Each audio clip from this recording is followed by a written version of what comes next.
बिस्मिल्लाहिर्रहमानिर्रहीम। अस्सलाम वालेकुम। मैं हूं आपका मेज़बान वसी शाह और आप देख रहे हैं ज़बरदस्त। नाज़रीन, दो बहुत ही शानदार मेहमानों ने हमें ज्वाइन किया है।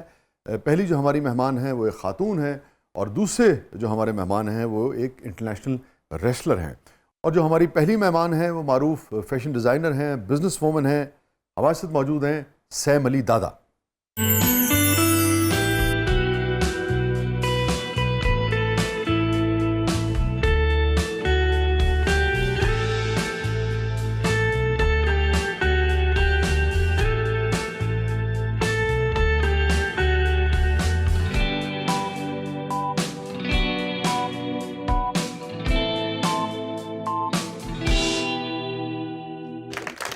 Welcome to the show sir.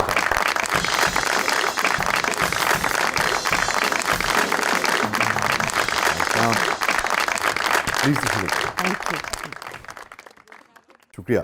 और नाज़रीन, जो दूसरे हमारे मेहमान हैं, जैसा कि मैंने आपसे पहले कहा था कि वो एक बैनुल-अक़वामी पहलवान हैं। जी हाँ, इंटरनेशनल रेसलर हैं और अभी एक इंटरनेशनल चैम्पियनशिप में उन्होंने सिंघम दुबे जो भारतीय पहलवान थे उनको हराकर पाकिस्तान के लिए टाइटल जीता है। हमारे साथ मौजूद हैं अतहर जाहिद साहब।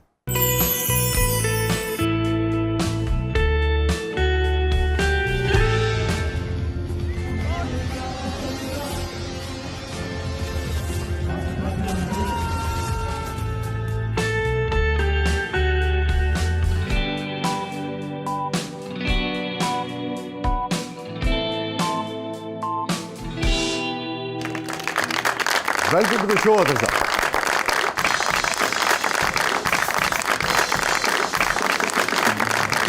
भाई साहब, आप ऐसे आ रहे हैं जैसे मुझे पिछाड़ने आ रहे हैं।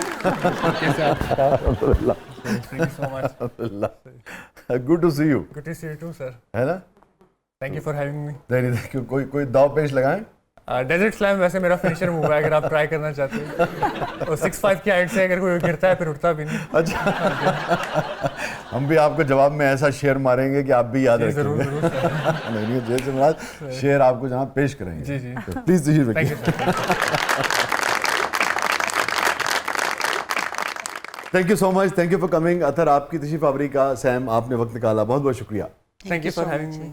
अतहर, जो टाइटल आपने जीता है इंटरनेशनल चैंपियनशिप का, जी। ये किससे का मुकाबला हुआ था? नेपाल में? ये काठमांडू नेपाल में। और ये अक्टूबर का वाक़या है? जी, 4 अक्टूबर। 4 अक्टूबर का, ठीक है। तो आपने सिर्फ दुबे साहब को हराया या और भी लोगों को हराया? नहीं, जो टूर्नामेंट था उसमें मेरा जो मैच था वो सिर्फ सिंघम दुबे के साथ था। ठीक है। तो मेरा इसी के साथ मैच हुआ, तो इसी से मैंने विक्ट्री लिया। अच्छा, ठीक है जी। और वो चैलेंज क्या था? डू एंड डाई, क्या उसका नाम नहीं, है? बेसिकली मैं फाइट और डाई चैंपियन हूँ। फाइट और डाई, ठीक है, लड़ो या मरो। अरे तो जिसके पास फाइट और डाई टाइटल है उस पर रिस्पॉन्सिबिलिटी आ जाती है कि अगर आपको कोई भी चैलेंज करे आप उसे बैकआउट नहीं कर सकते। अच्छा अच्छा अच्छा अच्छा अच्छा। नाम ही ना फाइट और डाई, लड़ो या मर जाओ। ठीक है, तो आप फाइट और डाई के ऑलरेडी चैंपियन थे ना? जी।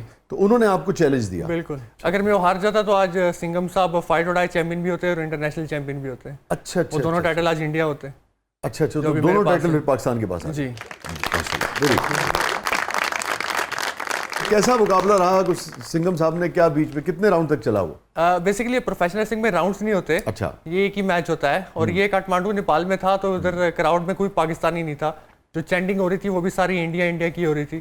तो मुझे बीच में बहुत गुस्सा भी आ रहा था कि ये क्या हो रहा है। अच्छा। तो हाँ, तो सारे इंडिया इंडिया का शोर था वहाँ पे। हाँ। तो मैंने काफी सारी स्ट्रेटेजीज बनाई हुई थी कि मैं ऐसे करूंगा वैसा करूंगा। हाँ। लेकिन जो मैंने सोचा था वहाँ पे कुछ भी यूज नहीं हुआ। अच्छा। क्योंकि उसकी अपनी भी टेक्निक्स थी, उसने भी सोचा हुआ था कि मैंने पाकिस्तानी को ऐसे हराना है।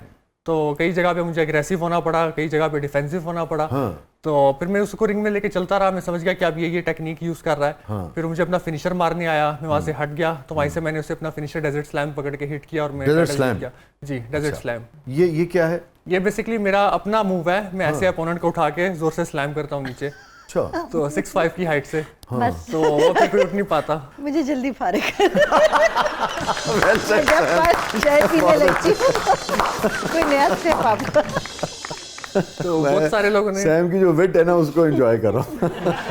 बहुत अच्छे।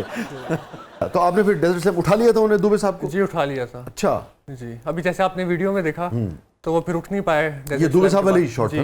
बिल्कुल। ओए ओए ओए ओए। तो आप यानी कि उठा के सिर्फ यहीं से पटकते हैं या और मजीद ऊपर उठा लेते हैं? नहीं, 6'5" वैसे ही बहुत ज्यादा हाइट होती है। तो होता ना किसी पे ज्यादा गुस्सा आ गया तो हाथ ऊपर कर लिए तो 4-6 इंच और निकल जाएगा, वो तो 7 इंच पहुंच नहीं, जाएगा। हाँ बेसिकली जंप करके अगर किसी को ऐसे फेंकना है तो थोड़ी जंप करके फिर वो और हाइट से ज्यादा गिरता है। ओए होए होए होए। तो ऐसा कभी किया किसी के साथ आपने? जी कर चुको किसके साथ? हैं काफी सारे अपोनेंट्स मेरे पहले। अच्छा, तो वो सलामत है? जी नहीं। उस वक्त तो इंजरी होती है लेकिन बाद में रिकवर हो जाते हैं। बाद में रिकवर होता है? नहीं वाकई किसी की हड्डियां जी जी वड्डियां किसी बिल्कुल।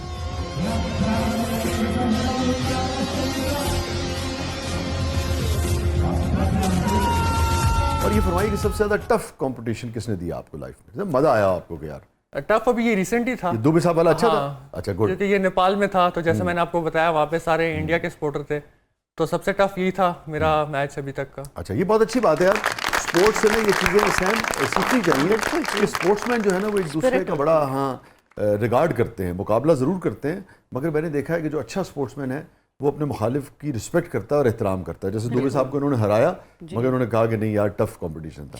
इसी तरह से हमारे अभी जब अरशद नदीम साहब जीत के आए तो जो उनके मुकाबले में थे नीरज चोपड़ा साहब, उनकी वालदा ने यानी कि अप्रिशिएट किया, और मेरा अगर हाफजा ठीक काम कर रहा है तो उन्होंने कहा भी मेरे पुत्र दी तरह ही है। बिल्कुल। हमने तो सिल्वर भी गोल्ड पर लग रहा, गोल्ड उसका आ गया वो भी मारा लड़का जो मेहनत कर सब। तो ये जो चीज़ है स्पोर्ट्स जो है ना वो लोगों में मुकाबले की फिजा भी पैदा करती है, हेल्दी कंपटीशन, और लोगों को करीब भी लाती है, पास भी लेकर यस, ये बड़ी वो नीरज साहबा की वालदा को भी कभी ये जो बयान था लोगों ने बड़ा अप्रिशिएट किया उसे। और मैं कहूँ आपने भी बड़ी अच्छी बात की दुबे साहब को, बहुत अच्छी बात है, अपने ओपोनेंट का एहतराम करना चाहिए। Thank you. हाँ अलबत्ता ये अलग बात है कि डेजर्ट सैम जरूर मारने चाहिए।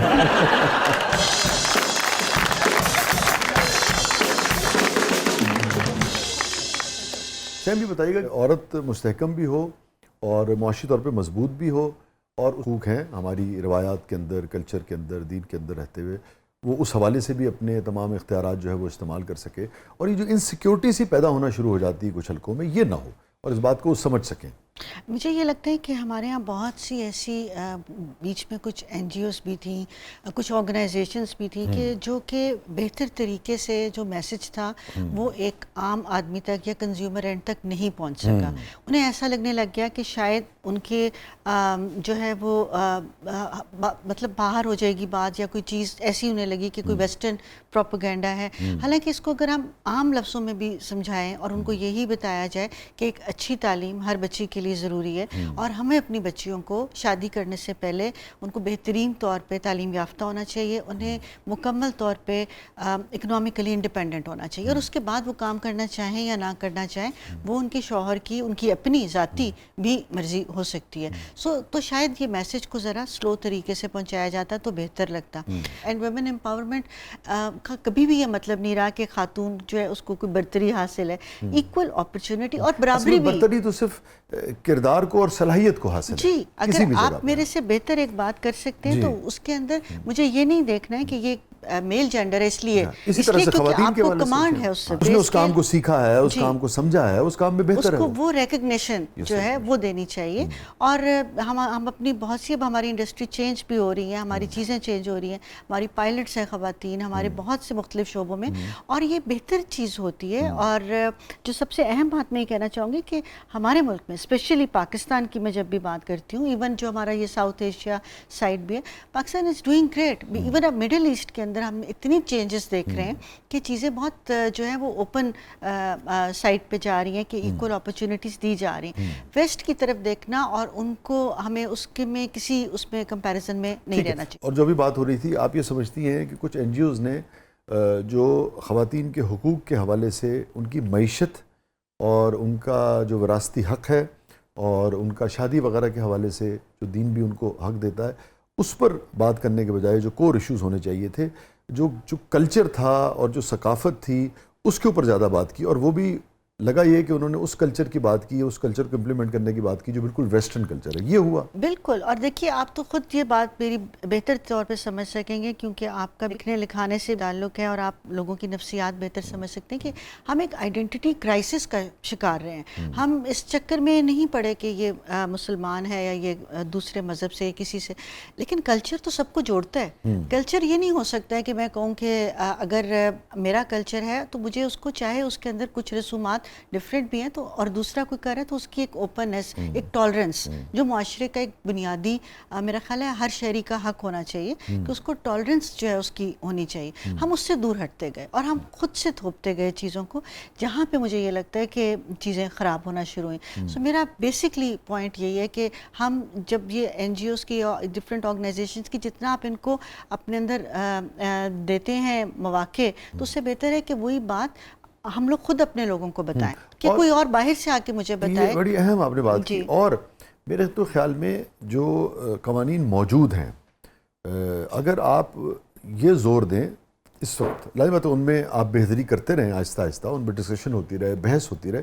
मगर इस वक्त ये जोर दिया जाए ना कि जी ऑलरेडी जो कवानीन मौजूद है, मतलब ख़वातीन का जो विरासती हक है, जायदाद में हक है, वो कानून मौजूद है, बिल्कुल उस पर इम्प्लीमेंट करने के लिए सबसे पहले तो करना इम्प्लीमेंट चाहिए। कीजिए। इसी तरह हमारी बहुत सी चीज़ों के ऊपर, घर के ऊपर आपके जो अगर आप आपस में मिल के काम कर रहे हैं तो किस तरीके से आपने फाइनेंसेस को डिवाइड करना है, हमारे रिलीजन में हर चीज़ की गुंजाइश मौजूद है।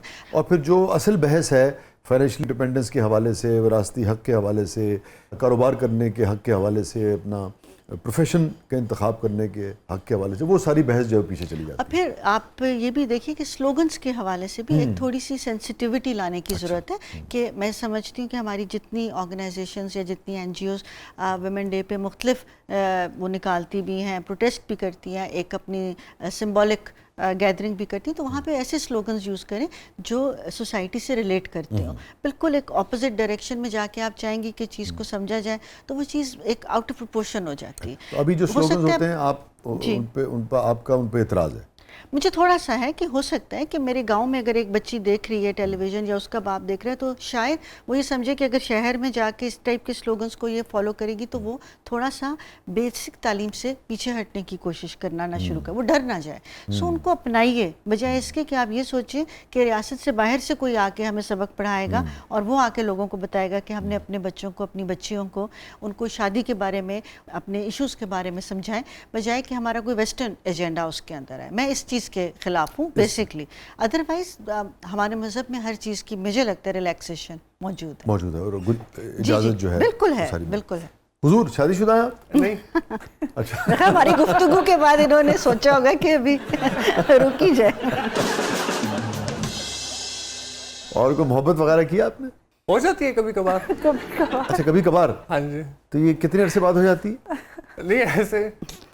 अच्छा ये जरा दोबारा कर लें, सॉरी मेरे से मिस्टेक हो गई। पहलवान रह गया तो बड़े आपने कंफ्यूज कर दिए। आपने कहा था ना हमारे पास भी बहुत सारे दांव हैं। उस्ताद बैठे हुए इसलिए जरा। अच्छा दोबारा पूछें। कुश्ती में कभी ऐसा हुआ कि दोबारा हो? तो दोबारा नहीं होगा, जो होगा एक ही बार होगा। अच्छा चलो, मैं आपको अपना जिसे कहते हैं सताना और तंग करना नहीं चाह रहा। तो मोहब्बत जो है वो हुई आपको? जी बिल्कुल। लेकिन दोबारा नहीं होगा, लगेगा एक ही बार। अच्छा हाँ पहलवान साहब क्या हुआ है? नहीं सर, वो जरा कैमरे में बुरा लगेगा ना, जरा दोबारा कर लो।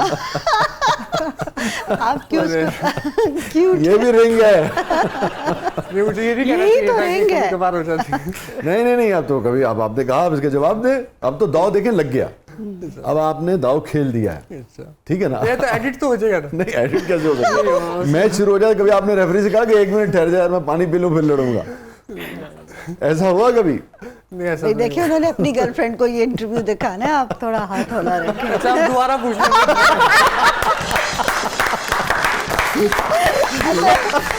बेटा रिलैक्स, कुछ नहीं होता, बेफिक्र वो होके तो बोलो। पता है। शाह साहब आप भी यार। आपने देखिए शुरू में क्या कहा था, 6 फुट 5 इंच से पटकूंगा तो आप वो नहीं आएंगे। अब मुझे उन्होंने वही बताइए। बैठे बैठे पटक दिए। आपने मेरे से उगलवा लिया तो।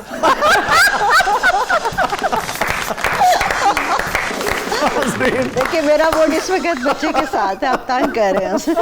नाज़रीन ये बहुत ही मासूम नौजवान है, बहुत ही प्यारा बच्चा और है। हाँ पाकिस्तान की पहचान है, इन्होंने पाकिस्तान का परचम बुलंद किया, पाकिस्तान का नाम रोशन किया।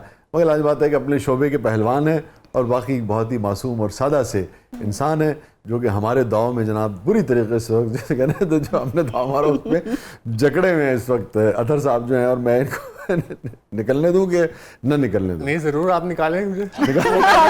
आप ही निकाले। अब आए आप जिंदगी के दाव पेच सीखे। नाज़रीन स्टे विद अस, कहीं नहीं जाइएगा। छोटे से वक्फे के बाद वापस आते हैं। हमारे से मौजूद हैं नामवर रेसलर, इंटरनेशनल रेसलर मोहतरम अतर जाहिद साहब, हमारे से मौजूद हैं सैम अली दादा साहिबा। आप देख रहे हैं ज़बरदस्त। प्रोग्राम के अगले मरले में बहुत कुछ है और अब हम अतर को कोई दाव नहीं मारेंगे, क्योंकि जवाब में अतर ने अगर कोई दाव अपने यानी कि शोबे का मार दिया तो लाजमी बात है कि ये आखिरी प्रोग्राम साबित होगा हमारा। छोटे से वक्फे के बाद वापस आते हैं। आप देख रहे हैं ज़बरदस्त।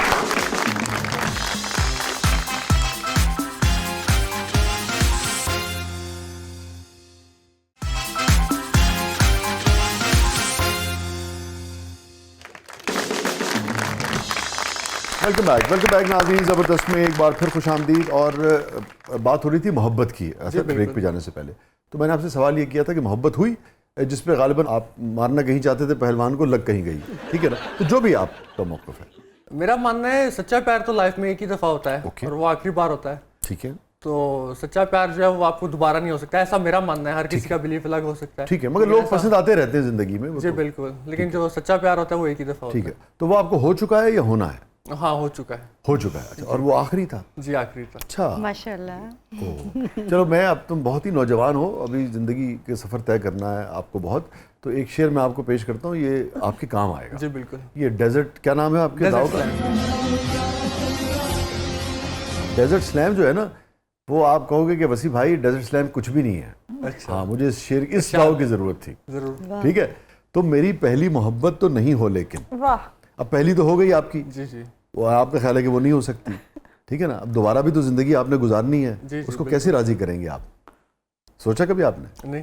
तो मैं आपको बताता हूँ कैसे। जी बताएं। तो मेरी पहली मोहब्बत तो नहीं हो, लेकिन याद कर लें आप। तो मेरी पहली मोहब्बत तो नहीं नहीं हो, लेकिन मैंने चाहा है तुम्हें पहली मोहब्बत की तरह। तो अब आपकी जो दूसरी मोहब्बत है वो आप बता दीजिएगा कि पहली दोबारा नहीं होती, मगर उस तरह की मोहब्बत जो है वो की तो जा सकती है। अच्छा, ये आपको इसकी ज़रूरत पड़ने वाली है अंकल। जी बिल्कुल, बहुत अच्छा शेर आपने सुनाया। हाँ, सही। तो हम भी ठीक पहलवान हैं अपने शोबे के। जी बिल्कुल है, और बहुत अच्छे पहलवान हैं। आपको भी पता है कौन सा दाव कब मारना है।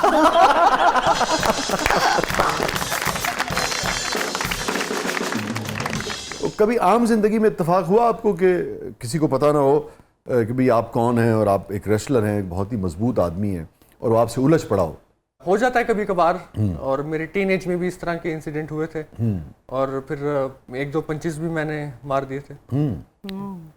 और उसका फिर क्या हुआ नतीजा? जी हुआ कुछ भी नहीं था, बस ये हुआ था कि पंचेस उसको फिर खाने पड़े और सॉर्ट आउट हो गया था बाद में। हाँ, तो सॉर्ट आउट हो ही जाना था उसके बाद।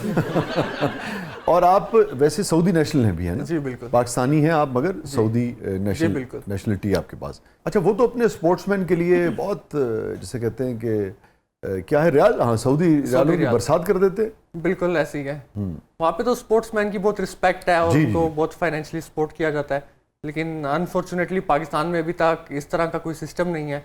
और अगर आप देखें तो पाकिस्तान में जितने भी एथलीट्स हैं वो सब उनकी अपनी इंडिविजुअली मेहनत होती है, उनका अपना हार्ड वर्क होता है, उनका अपना पैशन होता है और उनका अपना पैसा होता है। किसी की सपोर्ट के विदाउट एनी सपोर्ट वो सारा कुछ अचीव कर रहे होते हैं। तो ये अनफॉर्चुनेटली ये चीज़ है जो चेंज होनी चाहिए पाकिस्तान में। ठीक है, रिदा, क्या है प्रोग्राम के इस पल्ले में? अब हमारा सेगमेंट है मेरा कुछ सामान, तो चले बढ़ते हैं जादुई संदूक की तरफ।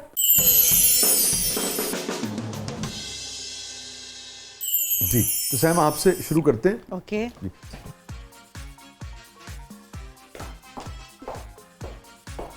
जी सैम। वाह, इसमें तो बहुत चीजें हैं और बहुत प्यारी प्यारी भी हैं। अरे वाह, बिजनेस वूमन है ना, तो आपने गुल्ला किया। और इससे बहुत यादें वाबस्ता हैं मेरी। जी, खूब, आपने इसमें पैसे जोड़े। बिल्कुल, इससे इसलिए मेरी बहुत यादें वाबस्ता हैं क्योंकि बचपन में हमें ये दिया जाता था, और यही बात मैं चाहती हूँ कि हमें शुरू से बच्चों को समझाना चाहिए कि फाइनेंशियल मैनेजमेंट सीखें कि आपने अपने पैसे कैसे बचाने और फिर उसका क्या करना है, उसको किस तरीके से आप बेहतर कर सकते हैं। तो इसको हम लोग तो अपनी ज़ुबान में गल्ला बोलते थे, अब आई डोंट नो आजकल के बच्चे बच्चियाँ क्या कहते हैं। अब तो मनी बैंक और मनी बॉक्स और इसको। तो ये गल्ला जो है ये हमारे किचन में होता था, बेडरूम में, और फिर इसको किसी ख़ास मौके पे जब एक ज़रूरत होती थी तो तोड़ा जाता और बाजू का इम्पल्सिव बिहेवियर की वजह से भी तोड़ देते थे, आज ही डाले कल तोड़ दी। मैंने वैसे ज़रूरत के तहत ही इसको तोड़ा, तो इसके साथ आई रियली लाइक इट। और वो जो बीच में कभी 2 तिनके डाल के, कभी वो हेयर पिन डाल के निकालते थे, वो किया कभी आपने? नहीं, तो कभी नहीं मेरा किया? वैसे बड़ा ही कोई मासूमाना बचपन गुजरा है। अच्छा। मुझे बच्चे भी कई दफ़ा कहते हैं आपने कभी बंक नहीं किया, कभी कोई हरकत, मैंने कहा नहीं, पता नहीं क्यों। लेकिन ये कितनी कि बोर किस्म की जिंदगी गुजारी। बड़ी मतलब क्या कहना चाहिए वाकई। अब ये है ना, बच्चे इतने माशाल्लाह प्यारे आपके प्रोग्राम में आए हो, अब तो इनका टाइम है, बट ये है कि बार बार ऐसे- मोहब्बत कर रहे हैं वो तो। नहीं नहीं, सच्ची मोहब्बत एक ही दफा होती है। कभी तो बात की। अब इसको पता लग गया कि इस दाव को कैसे रोकना है यहाँ, है ना? ये वो तैयार हो गए। बहुत अच्छे जी। रिदा,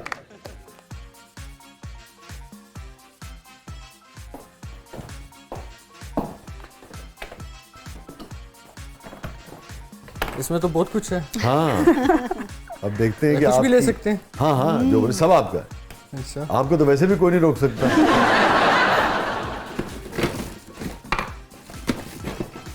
अरे ओह, क्या उठाया इसने? डंडा है, डंडा। मगर ये हमारे हिसाब से तो ये डंडा है गुल्ली डंडे वाला। अब इन्होंने पता नहीं नहीं मैंने तो डंडा समझ के ही उठाया है। ठीक है। वो देखें, उन्होंने फौरन अपना गल्ला संभाल मैंने लिया, संभाल लिया। गुल्ला लिया।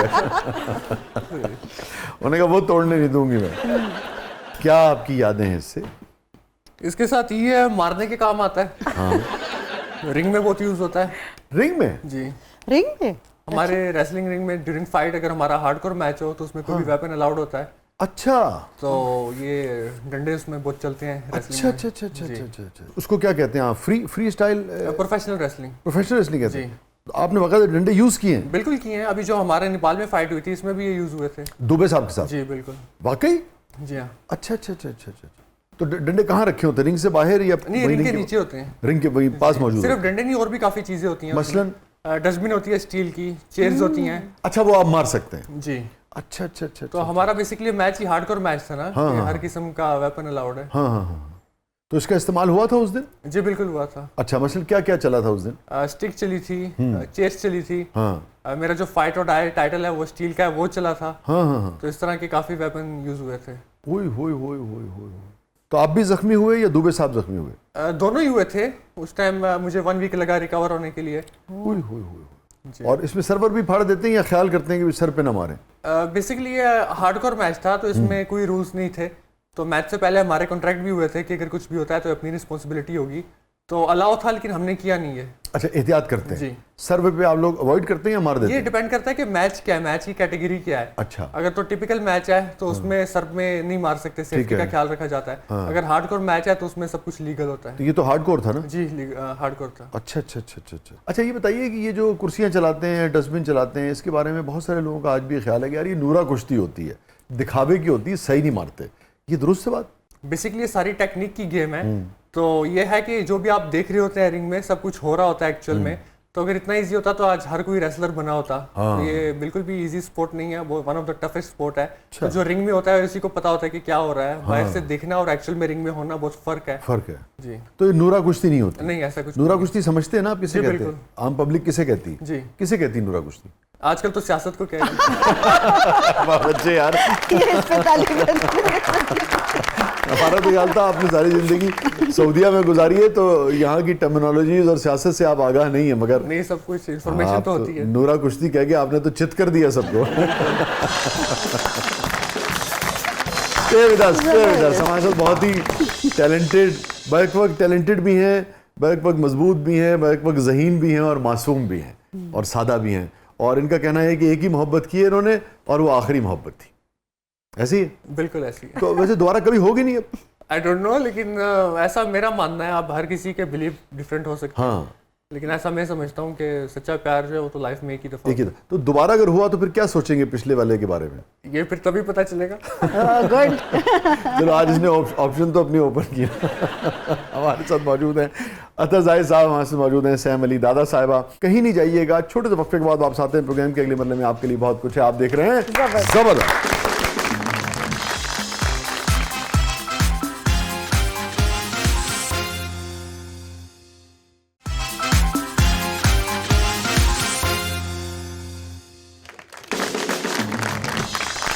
वेलकम बैक नाज़रीन। ज़बरदस्त में एक बार फिर खुशामदीद। और रिदा साहबा, क्या है प्रोग्राम के इस मरले में? चलिए, सेगमेंट अनाउंस करने से पहले मैं अतर से एक बात पूछना चाह रही हूँ। अच्छा। अतर, मोहब्बत की बात हो रही थी, आप पहली मोहब्बत का जिक्र कर रहे थे, तो आपने ये नहीं बताया कि आपकी पहली मोहब्बत कामयाब हुई थी या नाकाम।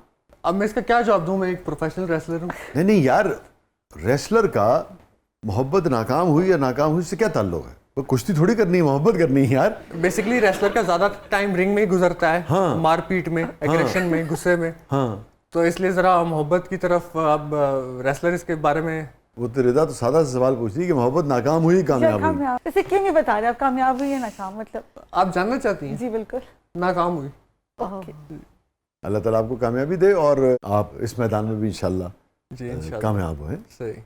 और आपको पता है, आप तो स्पोर्ट्समैन हैं, ज़िंदगी के हर शोबे में कामयाबी नाकामी जो है बिल्कुल वो चलती रहती है। और बाज़ औक़ात फिर आने वाली जो कामयाबियाँ हैं वो आपको ज़िंदगी में पिछली नाकामियाँ जो हैं वो भुला देती हैं। ना भी भुलाएं तो कम से कम कुछ ज़ख्म जो है ना वो बिल्कुल आप सेट हो जाते हैं ना एक हफ्ते ऐसे में, ही है ना, रिकवर हो जाते हैं। रिकवर हो जाते हैं। इसी तरह बहुत सारी चीज़ों से आप रिकवर हो जाते हैं। कभी 1 महीने में हो जाते हैं, कभी 1 साल में हो जाते हैं, कभी 10 साल में हो जाते हैं। बिल्कुल। और जो अल्लाह ने इनको इज्जत दी है, हाँ। वो तो माशाल्लाह। रिदा आगे बढ़िए भैया, और अब सवाल ना पूछेगा क्योंकि वो फौरन आपसे कहेगा कि आप जान के क्या करेंगे। आपको मेरा दाऊ डेजर्ट स्लैम पता है?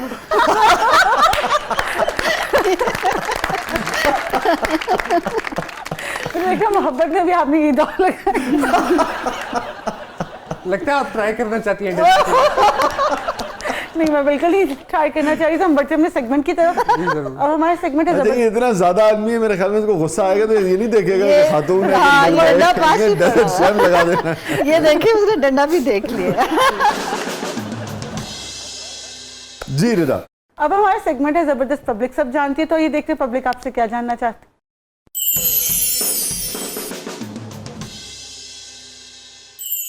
जी अदर भाई, मेरा आपसे सवाल है कि किसी को आपने ऐसा दाव मारा हो और उसकी हालत गैर हो गई हो और आपने कहा हो कि या अल्लाह पाक इन्हू बचा ला कि मेरे पेटे ही ना पै जाए। नहीं, ऐसा तो कभी कुछ नहीं हुआ। क्योंकि जब ये मैच होता है तो पहले कॉन्ट्रैक्ट साइन होते हैं। ठीक है, तो मुझे भी पता होता है और अपोनेंट को भी पता होता है कि इसमें मैच में कुछ भी हो सकता है। ठीक है। तो ऐसा कभी कुछ नहीं हुआ क्योंकि ड्यूरिंग मैच इलीगल होता है। हाँ, वो तो अथर लीगल और कानूनी पोजीशन हो गई ना जी। कि ठीक है, कानून आपको कुछ नहीं कहेगा, जी। मगर एक इंसान भी तो है ना।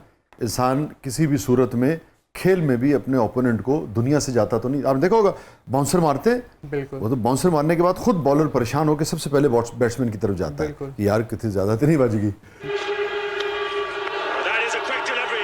ऐसा कभी हुआ कि आपको खुद तकलीफ हो गई हो कि यार ज्यादा हो गया बेचारे के साथ? नहीं, ऐसा कभी नहीं हुआ। ऐसा कभी? हाँ, क्योंकि ड्यूरिंग मैच एग्रेशन बहुत होता है, एटीट्यूड नेक्स्ट लेवल का होता है। अच्छा, उस वक्त परवाह नहीं होती? उस टाइम बिल्कुल परवाह नहीं होती। बाद में को परवाह हुई होगी यार बहुत बुरी तरह मैंने हिट कर दिया था? हाँ, बाद में इस तरह 1-2 दफा हो चुका अच्छा, है। मसलन मैंने जोर से किक मार दी थी किसी को। किसको? मेरा एक अपोनेंट था। अच्छा। तो बाद में फिर मुझे इसका थोड़ा रिग्रेट हुआ कि इस तरह मुझे नहीं करना चाहिए था। फिर मैंने बाद में उसको फ़ोन भी किया अच्छा कि मैंने इस तरह कर दिया था, मैंने नहीं होना चाहिए था ये चीज़। लेकिन बस फिर ये उसने क्या कहा? उसने कहा कि मैच था, ड्यूरिंग मैच हो जाता है। हाँ, तो हो it's जाता okay। है। जी, क्या कभी ऐसा हुआ कि आपने किसी दुल्हन का जोड़ा लेट कर दिया हो और वो अपनी सहेलियों को लेकर तो आपकी बुटीक पहुंच चुकी हो? नहीं, ऐसा वैसे कभी नहीं हुआ। ये होता है कि कई दफ़ा जब आपकी जो डिलीवरी डेट होती है या जो आपने डेट पे आपने ऑर्डर डिलीवर करना होता है उसमें कुछ ताख़ीर हो जाए, लेकिन ऐसा नहीं हुआ कि बिल्कुल ही डेडलाइन क्रॉस हो गई हो। ऐसा लेकिन लोग बड़े, आपको पता है, बड़े उस वक्त बड़े हसास हुए होते हैं और बड़े जज्बाती हुए होते हैं ना। और ख़वातीन के लिए भी, मर्दों के लिए भी बड़ा लाइफ टाइम एक वो होता है। जी। तो क्योंकि सब ये सोचते हैं कि भाई बस ये पहली और आखिरी मोहब्बत है, इसी नीयत से लोग शादी में जाते हैं ना, जाना भी चाहिए इसी नीयत से। तो वो जरा सी ताखीर भी बाज़ वक़्त खलती है। शरीफ लोग इसी नीयत से शादी करते हैं पहली और आखिरी। ये बिल्कुल, मैं तो आपकी साइड ले रही हूँ। शराफत के सर्टिफिकेट मिल गया आपको, सेम शादी करते हैं। बिल्कुल, मेरा तो वोट अब इनके साथ। हाँ, थैंक यू। नहीं, मैं जो आपको देख रहे होंगे सबने आपको जी। मेरे मोहब्बत करना तो कोई उसमें डिफेंसिव होने की क्या जरूरत है? बिल्कुल। हाँ, कोई ऐसी बात नहीं है, मोहब्बत होती है।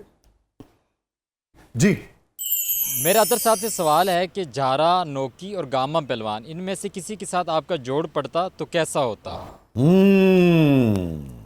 अगर इनके साथ होता जब ये अपने पीक में थे तो ये तो बहुत टफ मैच होता है क्योंकि वो भी बहुत ऊंचे लंबे थे और मैं भी 6'5" हूँ, तो ये तो one of the toughest fight होती है हमारी और बहुत इंटरेस्टिंग भी होती, बट नहीं लेकिन कद से तो सिर्फ ताल्लुक नहीं होता ना जी बिल्कुल, आपकी The Great technique, Gama stamina, और एंड्योरेंस, ये सारी झारा। चीजें मैटर करती हैं, हाँ। Mobility, agility. हाँ। लेकिन जो वो है वो उनकी देसी रेसलिंग थी, हमारी जो है वो प्रोफेशनल रेसलिंग होती है। तो या तो ये है कि मुझे उनकी ट्रेनिंग लेनी पड़ती पहले, या वो हमारी ट्रेनिंग लेते, तो फिर ये मैच अगर होता तो बहुत one of the interesting match होता। आप कितना जानते हैं झारा साहब के बारे में और द ग्रेट गामा साहब के बारे में? जी मैंने उनके बारे में पढ़ा है, लेकिन मैं इतना ज़्यादा डिटेल से तो नहीं जानता, ठीक है, बट हिस्ट्री में मैंने उनका नाम बिल्कुल पढ़ा है और मैं यानी सर्च किया मैंने उनके ठीक है। बारे नहीं में। आपका शोबा है, आप जरूर उसको देखिए, बिल्कुल। बहुत आपको उससे बिल्कुल अपने शोबे में फायदा हो सकता और इन्होंने इनोकी का भी नाम लिया, ये इवन पाकिस्तान आ चुके हैं और पाकिस्तानी रेसलर से फाइट कर चुके हैं। हाँ हाँ हाँ। और वो जब- झारा साहब के साथ बिल्कुल हुई थी ना? बिल्कुल जी जी। झारा और अनोखी का जो मैच था, वो जो बड़ा तारीखी मैच उस जमाने में हुआ, बिल्कुल। तो वो ड्रॉ करार दे दिया गया रेफरी की तरफ से। तो सैम साहब बड़ा तारीखी वाक़या है कि अनोखी यहाँ आए थे और फिर उसके बाद उन्होंने जब ड्रॉ करार दे दिया, तो आप अनोखी की ग्रेटनेस देखिए कि वो आगे आए और आने के बाद उन्होंने झारा का हाथ जो है ना उठाया।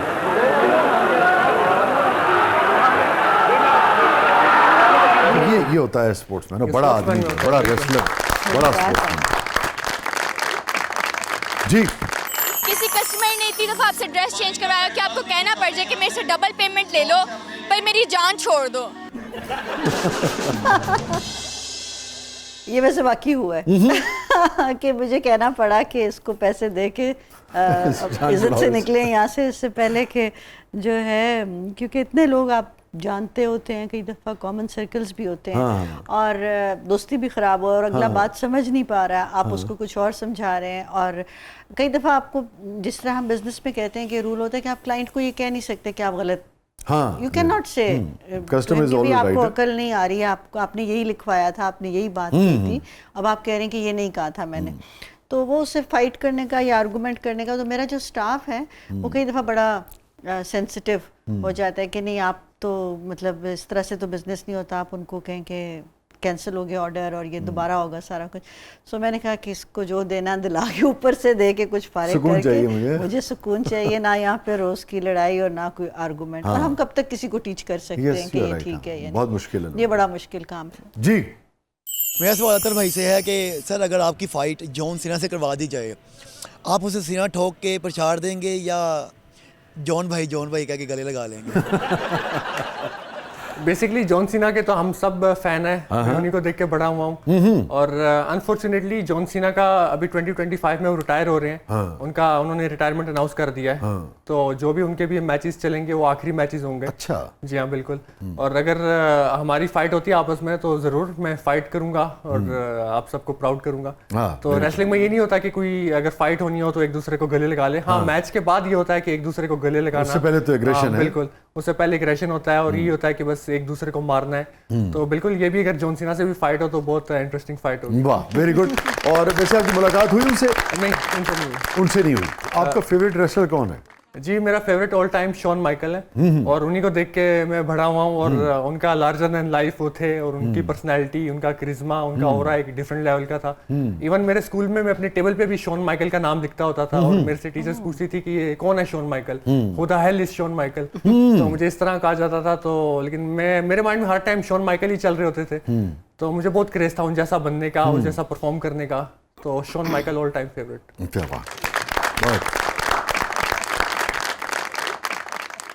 किस रेसलिंग में आपको ये लगा कि अच्छा यार कुछ टूट गया है? जी अभी जो मेरी रिसेंट फाइट हुई है सिंघम दुबे के साथ, इसी में मुझे लगा था कि मेरे नी में कुछ हो गया है। ओहो। तो क्योंकि ये उस टाइम तो नहीं पता चलता कि क्या हुआ है, कि जब मैच से फ्री होते हैं फिर एक दो दिन बाद पता लगता है कि क्या हुआ है। तो मुझे काफ़ी नी में लग गई थी, जॉइंट्स में लग गई थी, एल्बो में लग गई थी, लेकिन अल्हम्दुलिल्लाह कोई मेजर इंजरी तो नहीं हुई, बस माइनर ही है। लेकिन अल्हम्दुलिल्लाह अब मैं रिकवर हो गया हूँ। जब लाजिमत है, जब आप रेसलिंग के बाद आते हैं और इस तरह के बड़े टफ मुकाबले के बाद आते हैं, तो वालदा जो हैं आपकी, उनकी क्या फीलिंग्स होती हैं? उनको फिक्र ही रहती है हर टाइम। और उनको यही होता है कि इस फील्ड में क्यों है। अब जाके वो थोड़ा सपोर्टिव हुई हैं। पहले तो मेरा इस फील्ड में आने के भी अगेंस्ट थी। वो कहती कि क्या ये कोई काम थोड़ी है, रेसलिंग का कुट खाने वाले काम है, कुछ भी नहीं है, छोड़ो इसको, और चीज़ों पे फोकस करो। तो ये क्या है, इस तरह मुझे काफ़ी उनसे ये बातें सुनने को मिलती थी। लेकिन अब जाके जब वो देख रही हैं कि मैंने इंटरनेशनल टाइटल विन किया है, तो अब थोड़ी वो सपोर्टिव हुई हैं। लेकिन अभी भी उनको होता है कि ये किन चीज़ों में है। और जो आपकी मोहब्बत थी, उन्होंने कभी आपकी रेसलिंग देखी? जी बिल्कुल देखी। आपके जो फैंस हैं उनमें फीमेल ज़्यादा हैं मेल? दोनों ज़्यादा हैं। अब तो फीमेल फ़ैन फॉलोइंग बहुत बढ़ गई है मेरी। अच्छा।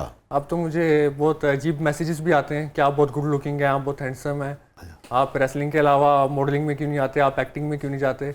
और ये सारे आपको अजीब लगते हैं? ये अजीब क्यों है? ये तो नहीं अजीब नहीं है, लेकिन इस तरह ये अब आजकल बहुत हो रहा है, मुझे मैसेजेस बहुत आ रहे हैं। मगर आपको अजीब लगते हैं? नहीं अजीब नहीं लगते, अच्छे लगता है। अच्छे लगते हैं? हाँ बिल्कुल। फैंस तो बाज़ औक़ात शादी की ऑफर भी कर देते हैं, तो कभी किसी ने शादी के लिए आपको ऑफर किया? जी बिल्कुल किया। तो आपने क्या कहा? मैंने कहा नहीं, अभी तो मेरे खेलने कूदने के दिन है। रिंग में।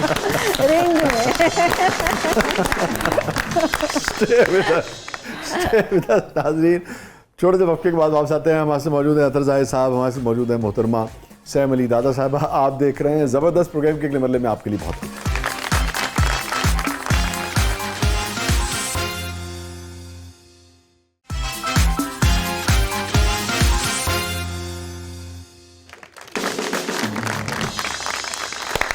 वेलकम बैक नाज़रीन। ज़बरदस्त में एक बार फिर खुशामदीद। और अतर साहब और सैम साहबा, हमारा सेगमेंट है इसका नाम है कैथारसिस।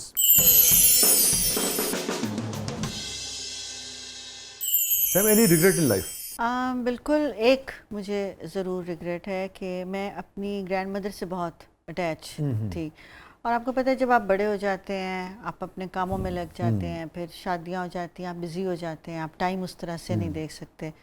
तो उनके जब अभी 7-8 साल पहले उनका इंतकाल हुआ, मेरी नानी की मैं बात कर रही हूँ, तो उन्होंने मुझे आखिरी दिनों में 2-3 दफ़ा बुलाया कि वो गांव में होती थी कि चक्कर लगा लो, मैं उदास हूँ या जैसे भी।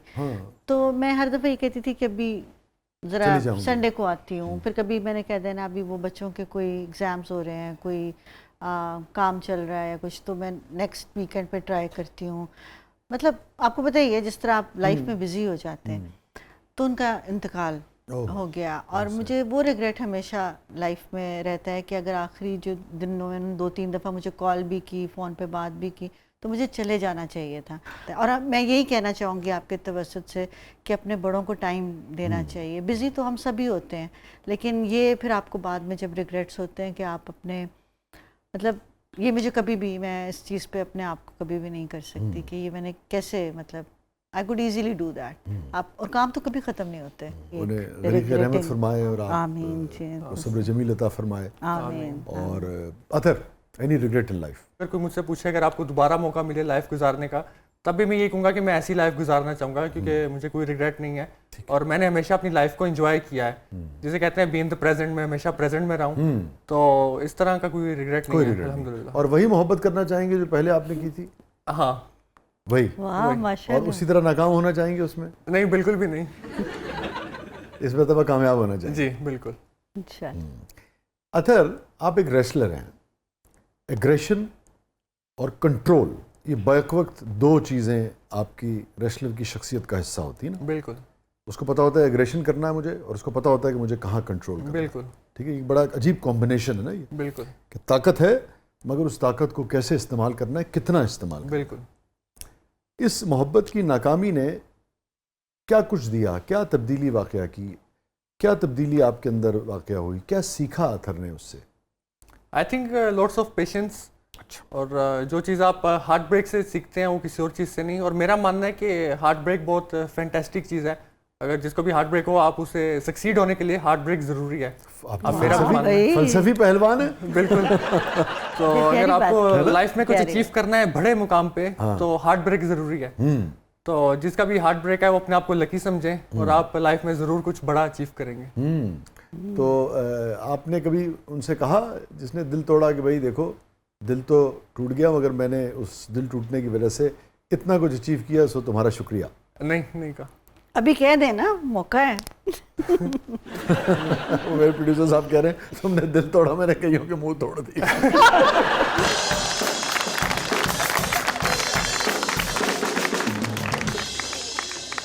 जिस मोहब्बत ने आपकी सक्सेस की बुनियाद रखी और उसमें अहम किरदार अदा किया, जैसे कि आपकी गुफ्तगू से हमें लगा, उसको कुछ कहना चाहेंगे? जी, मैं अपनी पहली मोहब्बत से ये कहना चाहता हूँ, थैंक यू सो मच, लेकिन दोबारा कभी किसी का इस तरह दिल मत तोड़ना। तकलीफ होती है ना? बिल्कुल। और ये भी है कि मैं अपने मुकाबले में कोई और पहलवान नहीं देखना चाहता। बिल्कुल, सारा गुस्सा फिर रिंग में ही उतरता है। हैप्पीएस्ट मोमेंट अतर साहब की ज़िंदगी का? जी, मेरा हैप्पीएस्ट मोमेंट ये था जब मैंने इंटरनेशनल चैंपियनशिप टाइटल विन किया नेपाल में। ये वाला? और बिल्कुल, क्योंकि ये सिर्फ मुझे पता है और अल्लाह को पता है कि मैं कैसे यहाँ तक पहुँचा हूँ, जो हार्ड वर्क, स्ट्रगल इस पे लगा है। और लोग तो ये मुझे कहते हैं कि रातों रात तुम फेस बन गए हो प्रोफेशनल रेसलिंग के पाकिस्तान में, लेकिन ये रातों रात की बात नहीं है। ये मेरी जो 6 साल की जर्नी है वो किसी ने नहीं देखी कि मैं कितना स्ट्रगल हुआ है उसमें, कितना हार्ड वर्क लगा है, फिर जाके 6 साल बाद अल्लाह ने मुझे ये मुकाम दिया है। और जब मैंने अपनी फैमिली को बताया कि मैंने टाइटल विन कर लिया है, तो वो मेरे लिए बहुत हैप्पीएस्ट मोमेंट था। हैप्पीएस्ट मोमेंट था। और कितनी आप प्रैक्टिस करते थे इन 6 सालों में, रोज़ाना या हफ्तावार? जी, प्रैक्टिस तो बहुत होती है हमारी। ये सेशंस होते हैं वीक में 3 टाइम्स, क्योंकि बॉडी को एक दिन का रिकवरी के लिए रेस्ट भी चाहिए होता है। तो ये दिन में 5 घंटे की हमारी ट्रेनिंग होती है और 3 घंटे रिंग ट्रेनिंग होती है, 2 घंटे जिम होता है। तो ये हफ्ते में 3 दफ़ा होती है। बहुत टफ। बिल्कुल। देखिए अल्लाह ताला ने लेकिन आपको उसका सिला दिया, और कितना प्राइड मोमेंट है आपके लिए भी, कौम के लिए भी, सबके लिए, और सऊदीज़ के लिए भी। मैं बिल्कुल समझता हूँ चूँकि आप नेशनल हैं वहाँ के। सैम अली दादा साहिबा की ज़िंदगी का सबसे गमगीन लम्हा? मेरे वालिद का अचानक इंतकाल हुआ था, सडन हार्ट फेलियर से।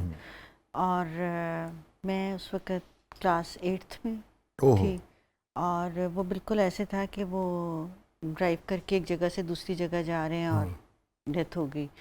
तो एक तो आप यंग बहुत होते हैं, और दूसरा वो एक इतनी सडन चीज़ थी कि वो पहले लगा कि शायद सुनने में कहीं गलती हुई है। और कई दफ़ा मैंने ये लाइफ में देखा है कि जब कोई ऐसी कोई नागहानी चीज़ हो जाए तो आप पे उस वक़्त उसका इम्पैक्ट नहीं होता।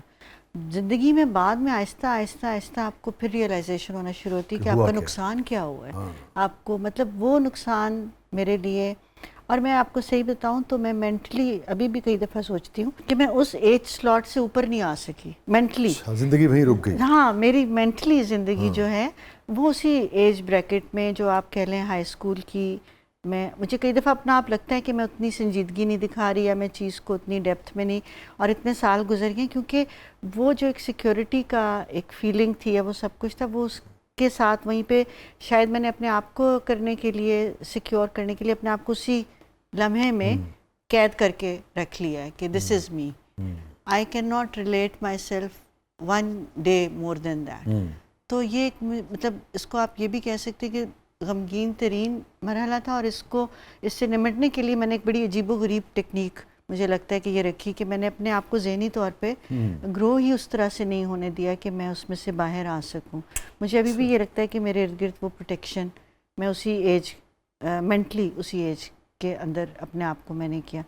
तो जो बाबा की बेटी थी, जो होता है बेटियों का बाप के साथ एक बड़ा एक प्रोटेक्शन वाला, एक मान वाला, और एक ज़िद वाला भी, और एक आप अपने आप को बड़ा सुपर समझ रहे होते हैं कि क्वीन होती आप क्वीन हो, बेटियां तो मतलब वो जो मर्जी आप कह लें उन्होंने पूरा करना है।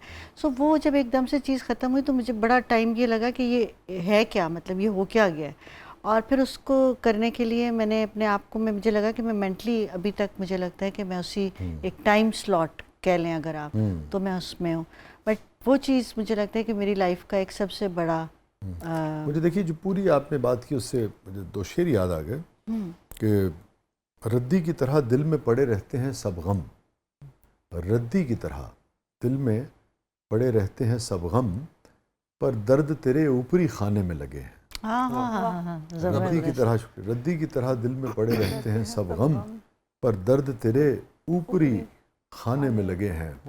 वो क्यों नहीं आते किसी गिनती में वसी शाह, वो क्यों नहीं आते किसी गिनती में वसी शाह, जो साल मुझे उसको भुलाने में लगे हैं। ये होता है बात कोई गम, कोई हादसा, आपको आप ठहर जाते हैं वहाँ, वक्त भी वहीं ठहर जाता है, तो सब कुछ आगे गुजर जाता है, आप वहीं खड़े रह जाते हैं। तो अल्लाह ताला आपके वालिद को गरीक रहमत फरमाए जी, उनको जन्नत फिरदौस में आला मकाम अता फरमाए, आपको सब्र जमील अता फरमाए।